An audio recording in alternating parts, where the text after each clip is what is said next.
Knock, knock, entering the patient's room and performing hand hygiene. Hi, how are you today? That's good.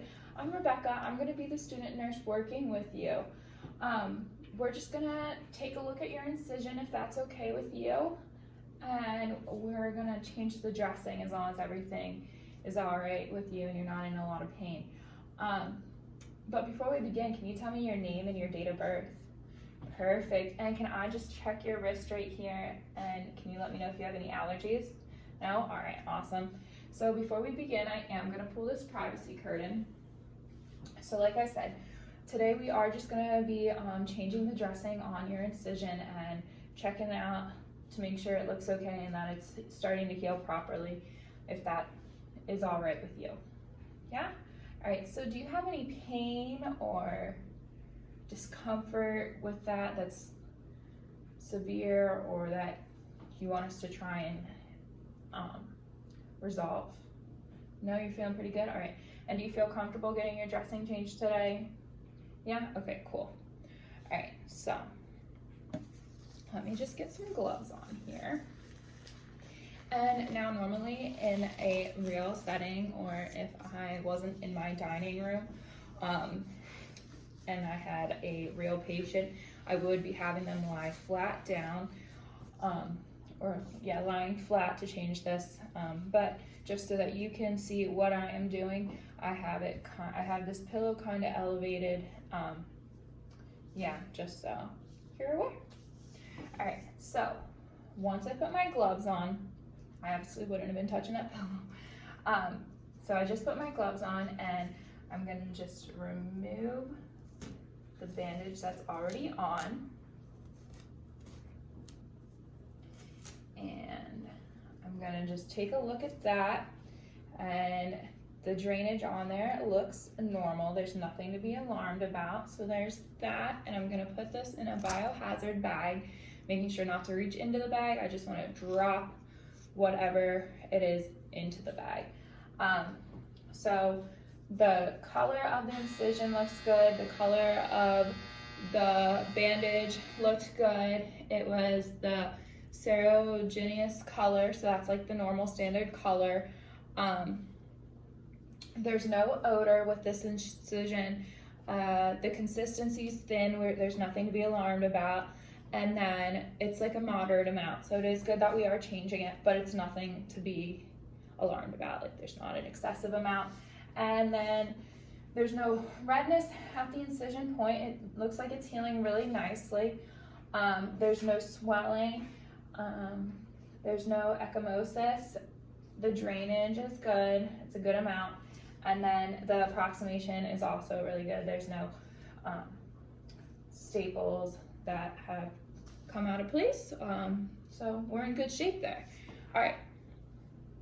So now that I removed the old bandages and I checked out the incision, I'm going to remove my gloves because these are not the sterile gloves. So I'm gonna go dirty to dirty,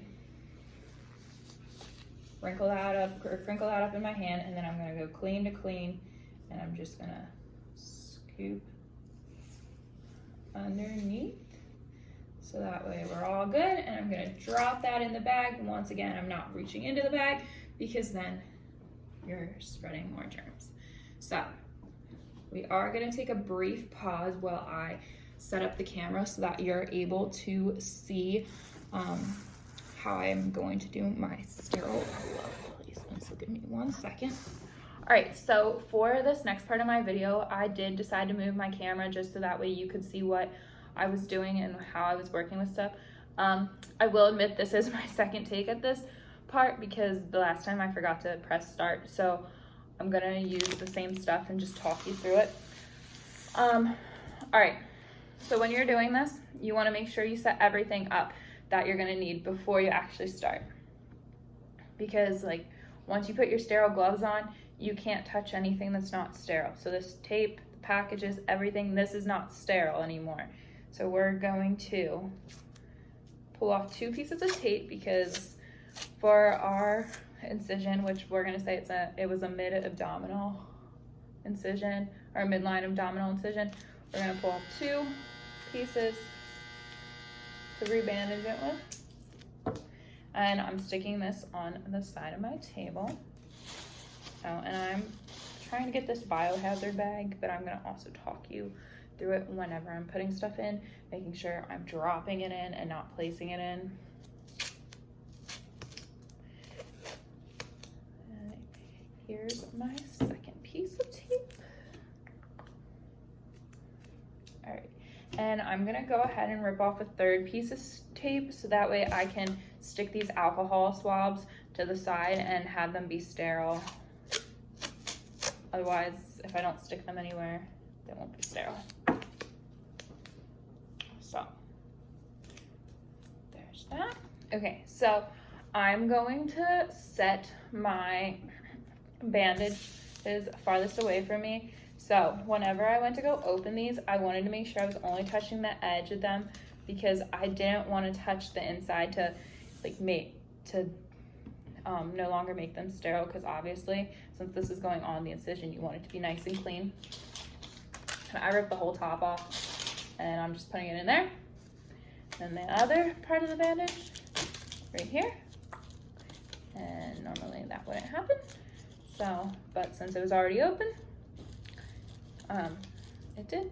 But like I said, normally you would not have to worry about the packaging being damaged because it'd be a fresh package and you'd only be touching the sides to open it, just making sure that it's staying sterile in the pack until it is needed. And I'm pushing those, like I said, farthest away from me because they're what I'm going to need last.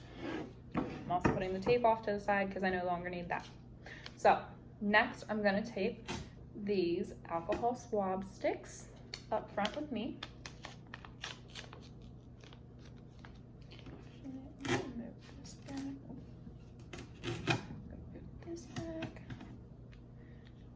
So I just moved that tape back because I want to have this area for my sterile gloves and I don't want to have to worry about reaching over stuff. I would rather just have the whole area clean. So I'm ripping these, making sure I'm ripping from either side so that way it's easy for me to just rip these off and I don't have to worry about touching the sticks, because when you touch the sticks, then they're no longer sterile. So you want to make sure that you ripped off enough, which I did. Making sure I have that over. Put this tape on it. I want to keep the sticks off to that side. So all right, so I tape that to the side of my table. Now, the outside of the sterile glove package is okay. Dropping it in the biohazard bag. And normally I wouldn't be touching it, but because this is for demonstration and I want to make sure you can see what I'm doing with my sterile gloves, I did just touch that.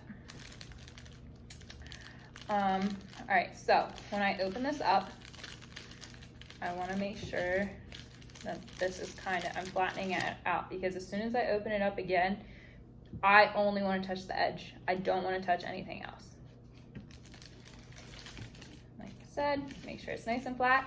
So to do the sterile gloves, to open them from here, you want to make sure that you open the flap farthest away from you, making sure you crease it down.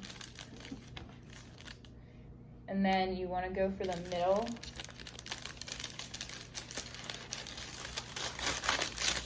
You really want to make sure you're flattening this out as you go. This is why you only touch the edge. I don't like to reach in, because if that does happen, then you're contaminating the glove. So I'm flattening this out so it goes top flap, side flap, bottom flap. Or farthest, sides, closest. Now, when I put these sterile gloves on, I want them to go on with my palm facing up. So I'm right-handed, so I'm personally going to do the right-handed glove first, so that way I can use my left hand to put it on. So since these hands are going into the sterile gloves, I want to make sure I'm only touching the cuff of this. And when I put this on, I'm going to raise this up and take a step back from the packaging and making sure I keep it above my cart or my table. I'm pulling it on and I'm only touching this overlap of the cuff where it's not sterile. Because if I touch below that, then I'm contaminating it, and we don't want that. For my next one, I'm gonna do a hitchhiker thumb, as we call it. I'm gonna take my 4 fingers and I'm gonna tuck them underneath the flap.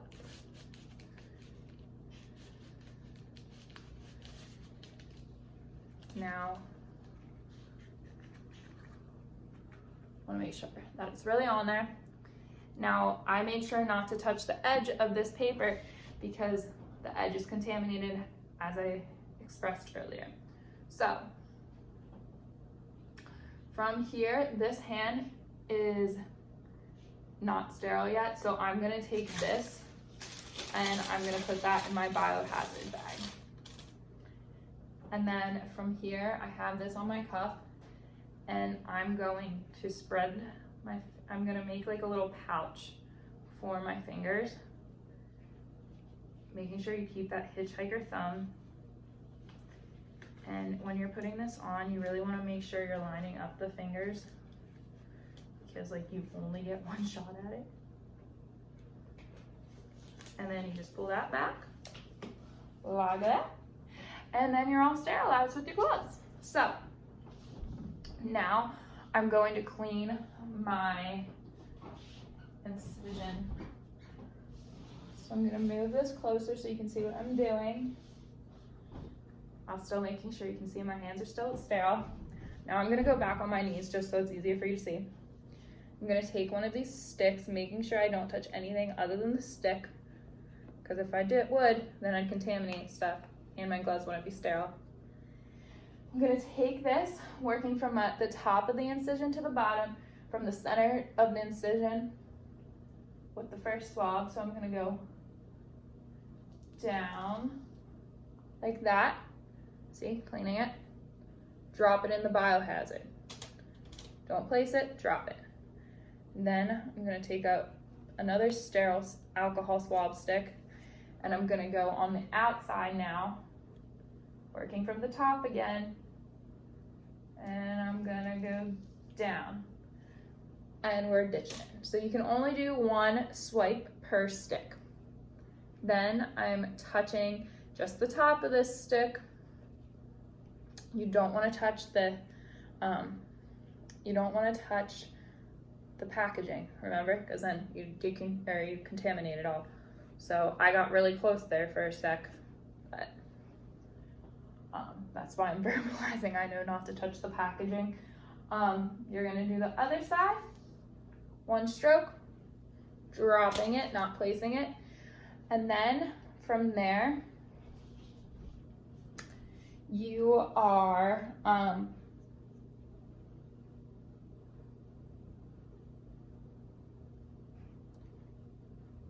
from there you are good to go, and you're going to take off your sterile gloves.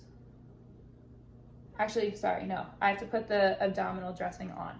So I'm picking up my sterile bandages and I'm unfolding them. I'm picking up my sterile bandages. Now remember, I had these in sterile packages, and I made sure they were far enough away so I didn't have to reach over anything. And I am placing this on the incision.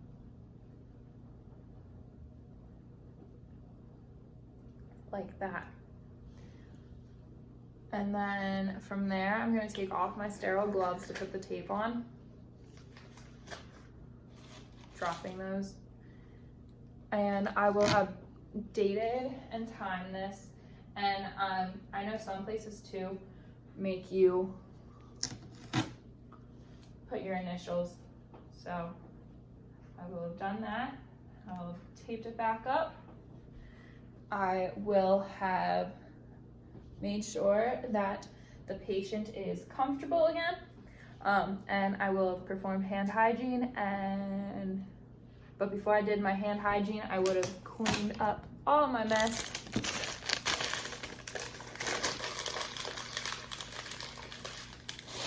Put it in the biohazard bag. Then I perform my hand hygiene and we'd be good to go. Oh, and also before I left the patient's bedside, I would make sure that they had their call bell and that their bed rails were up. So there you go.